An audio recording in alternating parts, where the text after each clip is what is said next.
नमस्कार, ये आकाशवाणी पटना है। अब आप संजीव कुमार वर्मा से प्रादेशिक समाचार सुनिए। पहले मुख्य समाचार। वित्त मंत्री सम्राट चौधरी ने विधानमंडल में वित्तीय वर्ष 2024-25 के लिए 11,187 करोड़ का तृतीय अनुपूरक बजट पेश किया। राष्ट्रपति द्रौपदी मुर्मू कल अंतर्राष्ट्रीय महिला दिवस समारोह का नेतृत्व करेंगी। विधानसभा में आज प्रश्नकाल में महिला सदस्यों को मिलेगी प्राथमिकता। राज्यपाल आरिफ मोहम्मद खां आज मोतिहारी में 2 दिवसीय शौर्य वेदनम उत्सव की शुरुआत करेंगे। और सुधा अब विदेशों में भी अपने उत्पादों का करेगा निर्यात। मुख्यमंत्री नीतीश कुमार आज पटना में एक्सपोर्ट कंसाइनमेंट का शुभारंभ करेंगे। अब समाचार विस्तार से। उप मुख्यमंत्री सह वित्त मंत्री सम्राट चौधरी ने कल विधानमंडल में वित्तीय वर्ष 2024-25 के लिए 11,187 करोड़ का तृतीय अनुपूरक बजट पेश किया। इस बजट में 2,292 करोड़ रुपए प्रधानमंत्री आवास योजना ग्रामीण के तहत खर्च किए जाएंगे। चालू सत्र में ही अनुपूरक बजट को खर्च करने की सहमति भी प्राप्त कर ली जाएगी। वहीं 4,974 करोड़ रुपए चिकित्सा महाविद्यालय अस्पताल और ANM GNM स्कूल के निर्माण पर व्यय होंगे। अनुपूरक बजट में 551 करोड़ रुपए बिजली, 416 करोड़ रुपए पुलिस भवनों के निर्माण, 370 करोड़ सड़क और पुलों के निर्माण और 223 करोड़ कामकाजी महिला छात्रावास निर्माण पर खर्च किए जाएंगे। साथ ही 212 करोड़ रुपए इंटरमीडिएट उत्तीर्ण अविवाहित लड़कियों को प्रोत्साहन राशि देने के लिए खर्च किए जाएंगे। राष्ट्रपति द्रौपदी मुर्मू कल होने वाले अंतर्राष्ट्रीय महिला दिवस समारोह का नेतृत्व करेंगी।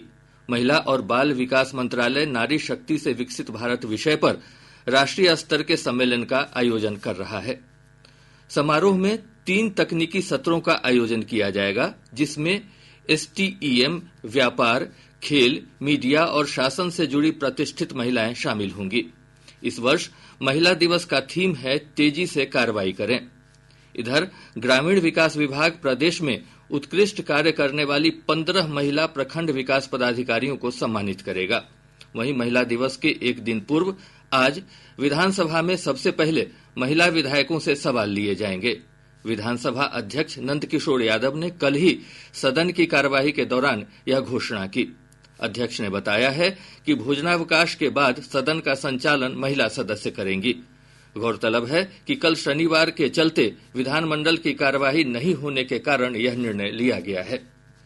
राज्य सरकार ने महिलाओं के खिलाफ हिंसा की घटनाओं पर अंकुश लगाने और पीड़ित महिलाओं को त्वरित सहायता प्रदान करने के लिए वन स्टॉप सेंटर OSC की संख्या बढ़ाने का निर्णय लिया है। एक रिपोर्ट। वन स्टॉप सेंटर की संख्या बढ़ने से ग्रामीण क्षेत्रों की महिलाएं भी इस सेवा का लाभ उठा सकेंगी। इन केंद्रों के माध्यम से पीड़ित महिलाओं को चिकित्सकीय, कानूनी और परामर्श सेवाएं निःशुल्क उपलब्ध कराई जा रही हैं। इसके अतिरिक्त इन केंद्रों में जरूरतमंद महिलाओं के लिए 5 दिन तक ठहरने की सुविधा दी जाती है। इसे विशेष परिस्थितियों में 10 दिन तक बढ़ाया जा सकता है। वन स्टॉप सेंटर पर महिलाएं बिना किसी भय के अपनी समस्याएं साझा कर उचित समाधान प्राप्त कर सकती हैं। वर्तमान में राज्य में 39 वन स्टॉप सेंटर कार्यरत हैं। इसके माध्यम से अब तक 4,000 से अधिक महिलाओं की समस्याओं का समाधान हुआ है। आकाशवाणी समाचार के लिए पटना से मैं डॉक्टर सविता पारीक। प्रधानमंत्री नरेंद्र मोदी ने भारतीय सहकारी क्षेत्र के विस्तार के लिए वैश्विक सहकारी संगठनों के साथ साझेदारी को बढ़ावा देने की आवश्यकता पर बल दिया है। प्रधानमंत्री ने देश में सहकारी क्षेत्र की प्रगति की समीक्षा के लिए एक उच्च स्तरीय बैठक की अध्यक्षता में शिक्षण संस्थानों में सहकारी पाठ्यक्रम शुरू करने के लिए सफल सहकारी संगठनों को बढ़ावा देने का भी प्रस्ताव रखा।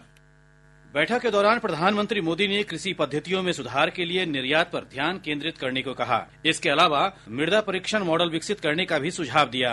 प्रधानमंत्री ने वित्तीय लेन देन को सुविधाजनक बनाने के लिए UPI को रुपए और किसान क्रेडिट कार्ड के साथ जोड़ने के महत्व का भी उल्लेख किया। उन्होंने सहकारी खेती को अधिक टिकाऊ कृषि मॉडल के रूप में बढ़ावा देने पर जोर दिया और सहकारी क्षेत्र में कृषि तथा संबंधित गतिविधियों के विस्तार के लिए डिजिटल सार्वजनिक बुनियादी ढांचे एग्रीस्टैक के उपयोग की सिफारिश की। श्री मोदी ने स्कूलों, कॉलेजों और प्रबंधन संस्थानों में सहकारी पाठ्यक्रम शुरू करने के साथ साथ भावी पीढ़ियों को प्रेरित करने के लिए सफल सहकारी संगठनों को बढ़ावा देने का भी प्रस्ताव रखा। दीपेंद्र कुमार, आकाशवाणी समाचार, दिल्ली। बिहार राज्य सहकारी दुग्ध उत्पादक संघ लिमिटेड कम्फेड अब विदेशों में अपने उत्पादों की बिक्री करेगा। इसके लिए मुख्यमंत्री नीतीश कुमार आज सुधा के पहले एक्सपोर्ट कंसाइनमेंट का शुभारंभ करेंगे। इस केंद्र से संयुक्त राज्य अमेरिका को घी और मखाना का निर्यात किया जाएगा। वहीं कनाडा में गुलाब जामुन की बिक्री की जाएगी। इस कार्यक्रम में मत्स्य पालन, पशुपालन और डेयरी मंत्री राजीव रंजन सिंह उर्फ ललन सिंह, उप मुख्यमंत्री सम्राट चौधरी और विजय कुमार सिन्हा तथा पशु और मत्स्य संसाधन मंत्री रेणु देवी भी उपस्थित रहेंगी। आज जन औषधि दिवस है। इस योजना के बारे में जागरूकता बढ़ाने और जेनरिक दवाओं के उपयोग को बढ़ावा देने के लिए यह दिन मनाया जाता है। प्रधानमंत्री भारतीय जन औषधि परियोजना का उद्देश्य सभी को सस्ते मूल्य पर गुणवत्तापूर्ण जेनरिक दवाएं उपलब्ध कराना है। रसायन और उर्वरक मंत्रालय ने इस पहल का समर्थन करने के लिए पूरे देश में सप्ताह भर की गतिविधियां आयोजित की हैं। प्रधानमंत्री भारतीय जन औषधि परियोजना नवंबर 2008 में प्रधानमंत्री भारतीय जन औषधि केंद्र के माध्यम से जनता को सस्ती कीमतों पर गुणवत्तापूर्ण दवाइयां उपलब्ध कराने के लिए शुरू की गई थी। इस योजना के अंतर्गत बाजार की तुलना में 50 से 80% कम कीमत पर दवाइयां उपलब्ध कराई जाती हैं। यह उत्पादों की गुणवत्ता सुनिश्चित करने के लिए केवल प्रमाणित निर्माताओं से खरीदी गई दवाइयां प्रदान करती है। इस पहल के तहत शुरू की गई प्रमुख पहलों में से एक सुविधा सैनिटरी नैपकिन है, जिसमें एक पैड की कीमत मात्र ₹1 है। देश के सभी जिलों में अब 15,000 से ज्यादा जन औषधि केंद्र चालू हैं और इस योजना ने स्वरोजगार के लिए आशाजनक अवसर पैदा किया है, जिससे स्थायी और नियमित आय प्रदान होती है। अक्षित वैद्यान, आकाशवाणी समाचार, दिल्ली। केंद्र सरकार ने मधुमेह, बीपी, बुखार और दर्द निवारक समेत 53 प्रकार की आवश्यक जीवन रक्षक दवाओं की कीमत तय कर दी है। रसायन और उर्वरक मंत्रालय की दवाइयों के लिए मूल्य नियंत्रण इकाई राष्ट्रीय औषध मूल्य निर्धारण प्राधिकरण NPPA ने इन दवाओं की कीमत तय की है। आयुष्मान भारत डिजिटल मिशन के तहत आज पटना में राष्ट्रीय कार्यशाला का आयोजन किया जा रहा है। बिहार स्वास्थ्य सुरक्षा समिति की ओर से आयोजित इस कार्यशाला का उद्घाटन स्वास्थ्य मंत्री मंगल पांडेय करेंगे। प्रादेशिक समाचार आप आकाशवाणी पटना से सुन रहे हैं। और अब एक जरूरी सूचना। आकाशवाणी का प्रादेशिक समाचार एकांश पटना हिंदी भाषा के लिए आकस्मिक समाचार संपादक और आकस्मिक प्रसारण सहायक का पैनल तैयार करने के लिए योग्य अभ्यर्थियों से आवेदन आमंत्रित कर रहा है। आवेदन की अंतिम तिथि 7 मार्च है। अधिक जानकारी newsonair.gov.in के वैकेंसी सेक्शन या प्रादेशिक समाचार एकांश पटना के एक्स हैंडल @AIRnews_पटना से प्राप्त की जा सकती हैं। अब बढ़ते हैं समाचारों की ओर। पूर्वी चंपारण जिले के मोतिहारी शहर के गांधी मैदान में आज से शौर्य वेदनम उत्सव की शुरुआत हो रही है। राज्यपाल आरिफ मोहम्मद खान इस उत्सव का उद्घाटन करेंगे। 2 दिनों तक चलने वाले इस उत्सव में थल सेना, जल सेना और वायु सेना के अत्याधुनिक हथियार और उपकरणों की प्रदर्शनी लगाई जाएगी। लेफ्टिनेंट जनरल पदम सिंह शेखावत ने कहा कि शौर्य वेदनम उत्सव का उद्देश्य नो योर आर्मी यानी अपनी सेना को जानना और युवाओं को सेना के प्रति आकर्षित करना है।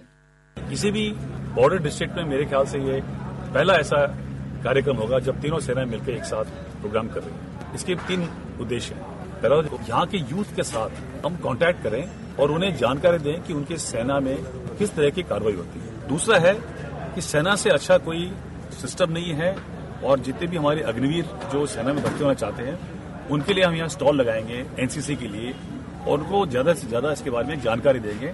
और तीसरी बात है कि सेना की जो कार्यक्षमता है वो लड़ाई में ही नहीं है, लड़ाई के बाहर भी है। मेजर जनरल विकास भारद्वाज ने बताया कि किसी भी सीमावर्ती जिले में सेना पहली बार इस तरह का आयोजन कर रही है।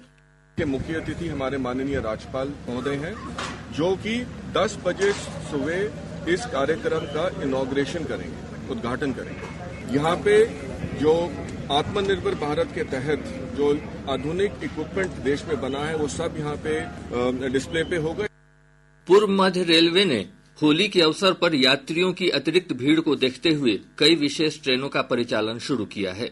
नई दिल्ली से पटना के बीच कल से एक वंदे भारत विशेष ट्रेन चलेगी। इसके अतिरिक्त 15 जोड़ी विशेष रेलगाड़ियों के परिचालन का निर्णय लिया गया है। ये ट्रेनें दिल्ली से भागलपुर, गया और राजगीर समेत अन्य स्टेशनों के बीच चलाई जाएंगी। चक्रवाती परिसंचरण के प्रभाव से प्रदेश में कल से तेज हवा चलने और बादल छाए रहने के आसार हैं। मौसम विभाग के अनुसार इस दौरान 30 से 40 किलोमीटर प्रति घंटे की रफ्तार से तेज हवा भी चलेगी। इसको लेकर येलो अलर्ट जारी किया गया है। मौसम विज्ञान केंद्र पटना के वैज्ञानिक ने बताया कि 8 और 9 मार्च को राज्य के किशनगंज, पूर्णिया, कटिहार, भागलपुर, बांका और जमुई जिले के 1-2 स्थानों पर मेघ गर्जन और वज्रपात के साथ हल्की बारिश हो सकती है। 8 मार्च को राज्य के किशनगंज, पूर्णिया, कटिहार, भागलपुर, बांका एवं जमुई जिलों के 1 या 2 स्थानों में मेघ गर्जन, वज्रपात के साथ तेज हवाएं चलने की संभावना है। अगले 3 दिनों के दौरान राज्य के अनेक स्थानों के अधिकतम तथा न्यूनतम तापमान में 2 से 4 डिग्री सेल्सियस की वृद्धि होने की संभावना है। नॉर्थ और south Bihar power distribution company की ओर से आज बिजली बिल सुधार के लिए विशेष शिविर का आयोजन किया जा रहा है। इस शिविर के माध्यम से उपभोक्ता बिल में संशोधन और गलत रीडिंग में सुधार करवा सकते हैं। इसके लिए सुबह 10 बजे से शाम 5 बजे तक अपने नजदीकी विद्युत कार्यालय में संपर्क किया जा सकता है। राजधानी पटना के पटेल नगर स्थित आसरा गृह में जहरीली खिचड़ी खाने से 3 संवासिनियों की मौत के मामले में समाज कल्याण विभाग ने दिव्यांगजन सशक्तिकरण कोषांग के सहायक निदेशक प्रभाकर कुमार पटेल को निलंबित कर दिया है। अब पटना से प्रकाशित प्रमुख समाचार पत्रों की सुर्खियां। आज के सभी समाचार पत्रों ने अलग अलग खबरों को प्रमुखता से प्रकाशित किया है। हिन्दुस्तान ने राज्य के विश्वविद्यालय और महाविद्यालयों में शिक्षकों और छात्रों की ऑनलाइन उपस्थिति बनाने की खबर को प्रमुखता दी है। अखबार लिखता है, विश्वविद्यालय और कॉलेजों में भी अब ऑनलाइन हाजिरी बनेगी। दैनिक जागरण की बड़ी खबर है, देश के मतदाता जल्द ही अनूठी पहचान से होंगे लैस। दैनिक भास्कर लिखता है, चुकंदर, गेंदा और पालक से गुलाल बना रहा पूसा विश्वविद्यालय, 25 देशों में हो रही है सप्लाई। प्रभात खबर की सुर्खी है, इसी महीने पटना के मरीन ड्राइव कहे जाने वाले गंगा पथ पर दीघा से दीदारगंज तक दौड़ेंगी गाड़ियां। आज अखबार ने बड़ी पटन देवी के गर्भगृह की चारों तरफ की जमीन धंसी को प्रमुखता दी है। और अब अंत में मुख्य समाचार एक बार फिर। वित्त मंत्री सम्राट चौधरी ने विधानमंडल में वित्तीय वर्ष 2024-25 के लिए 11,187 करोड़ का तृतीय अनुपूरक बजट पेश किया। राष्ट्रपति द्रौपदी मुर्मू कल अंतर्राष्ट्रीय महिला दिवस समारोह का नेतृत्व करेंगी। विधानसभा में आज प्रश्नकाल में महिला सदस्यों को मिलेगी प्राथमिकता। राज्यपाल आरिफ मोहम्मद खान आज मोतिहारी में 2 दिवसीय शौर्य वेदनम उत्सव की शुरुआत करेंगे। और सुधा अब विदेशों में भी अपने उत्पादों का करेगा निर्यात। मुख्यमंत्री नीतीश कुमार आज पटना में एक्सपोर्ट कंसाइनमेंट का शुभारंभ करेंगे। इसके साथ ही आकाशवाणी पटना से प्रसारित प्रादेशिक समाचार का यह अंक समाप्त हुआ। आकाशवाणी पटना से अगला समाचार बुलेटिन दोपहर बाद 3:10 पर प्रसारित किया जाएगा।